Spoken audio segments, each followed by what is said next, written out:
Fourth ചാപ്റ്ററിൽ നിന്ന് 4 മാർക്കിന് ചോദിക്കുന്ന ഒരു ഫോറിൻ ചോദ്യം അല്ല, ഒരു നാടൻ ചോദ്യം കേട്ടോ. ഓക്കെ, ചോദ്യം ഇതാണ്: observe the illustration and answer the questions. അതായത് ഈ ചിത്രീകരണം നിരീക്ഷിച്ചു. ഓക്കെ, ഇനി നമുക്ക് എന്ത് ചെയ്യാം? ആൻസർ ചെയ്യാം. അതായത് എ എന്ത്, ബി എന്ത്, അതായിരിക്കും ചോദ്യം, സ്വാഭാവികം. നോക്കാം. അതെ, identify the plan movement indicated as A and B. അതായത് എയും ബിയും എന്താന്നുള്ളത് എന്ത് ചെയ്യണം? നമ്മൾ ജസ്റ്റ് ഒന്ന് എഴുതി കൊടുക്കണം. ഓക്കെ, വെറുതെ ചുമ്മാ എ ബി എന്താന്നുള്ളത് നമുക്ക് എഴുതി കൊടുക്കാം. നോക്കടാ, എ എന്തായിരുന്നു? എ എന്താ?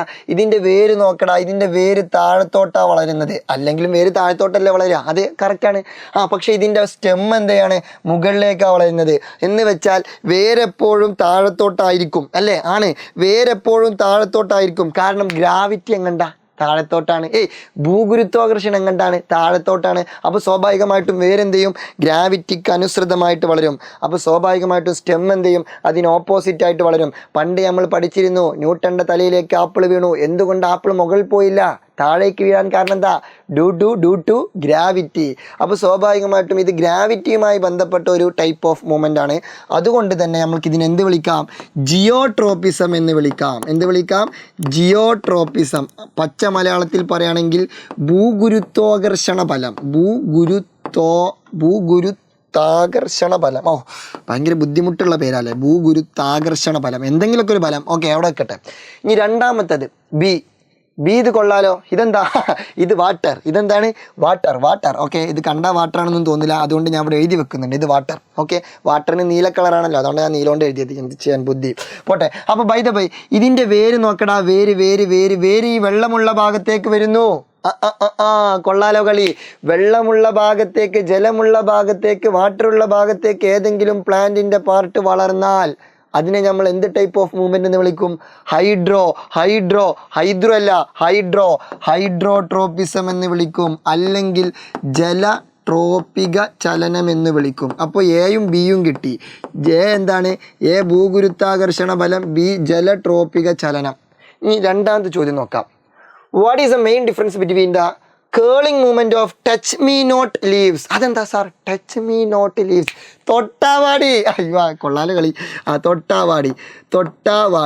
തൊട്ടാവാടിയുടെ ഇലകൾ എന്ത് ചെയ്യുന്ന അറിയോ? കേള് ചെയ്യും. കേള് ചെയ്യാന്ന് പറഞ്ഞാൽ എന്ത് ചെയ്യും? അത് അതിനെന്താ പറയാ? അത് ചുരുണ്ട് പോവും. ചുരുണ്ട് ഇങ്ങനെ കൊയിഞ്ഞാണ് പോകുമല്ലോ. ഓക്കെ, അതാണ് കേള് ചെയ്യാന്ന് പറഞ്ഞാൽ. ഓക്കെ, അപ്പോൾ തൊട്ടാവാടിന് തൊട്ട് കഴിഞ്ഞാൽ അത് കേള് ചെയ്യും. അതേസമയം എന്താണ്, നമ്മളിപ്പോൾ ഇവിടെ നമ്മൾ രണ്ട് മൂവ്മെൻറ്റും കാണിച്ചു. ഓക്കെ, ഒരു മൂവ്മെൻ്റ് എന്താണ്? ജിയോട്രോപ്പിസം. മറ്റേ മൂവ്മെൻ്റ് എന്താണ്? ഹൈഡ്രോട്രോപ്പിസം. ഈ ചിത്രത്തിൽ കാണിച്ചിട്ടുള്ള ഷോൺ ഇൻ ദ ഇല്ലുസ്ട്രേഷൻ, ഈ ഇല്ലുസ്ട്രേഷനിൽ കാണിച്ചിട്ടുള്ള മൂവ്മെൻറ്റും അതുപോലെ തന്നെ തൊട്ടാവാടിയിൽ ടച്ച് ചെയ്യുമ്പോൾ നടക്കുന്ന മൂവ്മെൻറ്റും തമ്മിലുള്ള മെയിൻ ഡിഫറൻസ് എന്താണെന്നുള്ളതാണ് ചോദ്യം. ഓക്കെ, ചോദ്യം മനസ്സിലായല്ലോ. ഈ ചിത്രത്തിൽ കാണിച്ചിട്ടുള്ള ഈ രണ്ട് മൂവ്മെൻറ്റും അതുപോലെ തന്നെ തൊട്ടാവാടിനെ തൊട്ട് കഴിഞ്ഞാൽ തൊട്ടാവാടിക്ക് സംഭവിക്കുന്ന ഒരു മൂവ്മെൻ്റ് ഉണ്ടല്ലോ, ആ മൂവ്മെൻറ്റും തമ്മിലുള്ള വ്യത്യാസം എന്താണെന്നുള്ളതാണ് ചോദ്യം. സിമ്പിളായിട്ട് നമുക്ക് ഇങ്ങനെ ആൻസർ ചെയ്യാം. എന്താ വ്യത്യാസം എന്ന് ചോദിച്ചാൽ, ടച്ച് മീ നോട്ട് പ്ലാന്റ്, അതായത് തൊട്ടാവാടി. ടച്ച് മീ നോട്ട് പ്ലാന്റ്, അതായത് തൊട്ടാവാടിയിലുള്ള മൂവ്മെന്റ് ഏതാണ്? തൊട്ടാവാടിയിലുള്ള മൂവ്മെന്റ് അത് ഏത് മൂവ്മെന്റാ? അത് നാസ്റ്റിക് മൂവ്മെന്റ്. ഏത് മൂവ്മെന്റ് ആണ്? നാസ്റ്റിക് മൂവ്മെന്റ്, അല്ലെങ്കിൽ നാസ്തിക ചലനം. എന്ത് ചലനം? നാസ്തിക ചലനം. ഓക്കെ, എന്നാൽ ഈ ചിത്രത്തിലുള്ള ഈ രണ്ട് മൂവ്മെന്റ് ഉണ്ടല്ലോ, അതെന്ത് മൂവ്മെന്റാ? ആ ചിത്രം എ ആൻഡ് ബി ചിത്രത്തിലുള്ള മൂവ്മെന്റ് ഏതാ? ട്രോപിക ചലനമാണ്, അല്ലെങ്കിൽ ട്രോപ്പിക് മൂവ്മെന്റ് ആണ്. Tropic movement. ഓക്കെ, അപ്പോൾ ഡിഫറൻസ് മനസ്സിലാക്കുക. മറ്റേത് നാസ്റ്റിക് മൂവ്മെന്റ് ആണ്, ഇത് ട്രോപ്പിക് മൂവ്മെന്റ് ആണ്. സ്വാഭാവികമായിട്ടും എല്ലാവർക്കും ഒരു ഡൗട്ട് ഉണ്ടാവും, എന്താ സാർ ഈ നാസ്റ്റിക് മൂവ്മെന്റ്, എന്താ സാർ ഈ ട്രോപ്പിക് മൂവ്മെന്റ്? അതായത് സ്റ്റിമുലി, ഇപ്പം like water, light, gravity, chemicals, touch പോലത്തെ സ്റ്റിമുലി, ആ സ്റ്റിമുലിനോട്ട് കറസ്പോണ്ടിങ് ആയിട്ടാണ് മൂവ്മെന്റ് നടക്കുന്നതെങ്കിൽ അതിനെ നമ്മൾ വിളിക്കും ട്രോപ്പിക് മൂവ്മെന്റ്. ഓൺ ടോപ്പാ, കാരണം ഓൻ എന്തുള്ള അനുസരണമുള്ള കുട്ടിയാണ്. കറസ്പോണ്ടിങ് ആയിട്ടാണ് മൂവ്മെന്റ് നടക്കുന്നത്. എന്തുമായിട്ട്? സ്റ്റിമുലിനോട് കറസ്പോണ്ടിങ് ആയിട്ട് മൂവ്മെന്റ് നടക്കുമ്പോൾ, സ്റ്റിമുലിനോട് ബന്ധപ്പെടുത്തിയിട്ട് മൂവ്മെന്റ് നടക്കുമ്പോൾ അതിനെ വിളിക്കുന്ന പേര് ട്രോപ്പിക് മൂവ്മെന്റ്. കാരണം ഓൻ ബന്ധമുണ്ട്, ഓൻ നല്ലവനായ ഉണ്ണിയാണ്, സോ അവൻ ടോപ്പാണ്. സോ ട്രോപ്പിക് മൂവ്മെന്റ്, അല്ലെങ്കിൽ ട്രോപ്പിക ചലനം. പക്ഷെ ഇവനെ നോക്കടാ, ഇവൻ ടച്ച് മീ നോട്ട് പ്ലാന്റിന്റെ സ്റ്റിമുലിനേറ്റ് അതിൻ്റെ മൂവ്മെന്റ് യാതൊരു വിധ ബന്ധം ഉണ്ടാവില്ല.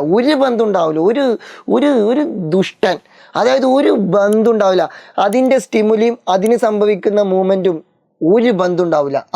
അതായത് രാവും പകലും തമ്മിലുള്ള വ്യത്യാസം ഉണ്ടാവും. എന്ന് വെച്ചാൽ ഒരു ബന്ധമില്ലാത്ത ഒരു നക്കി സ്വഭാവം, നാറി സ്വഭാവം എന്നൊക്കെ പറയാം. അതെ, അങ്ങനെ തന്നെ.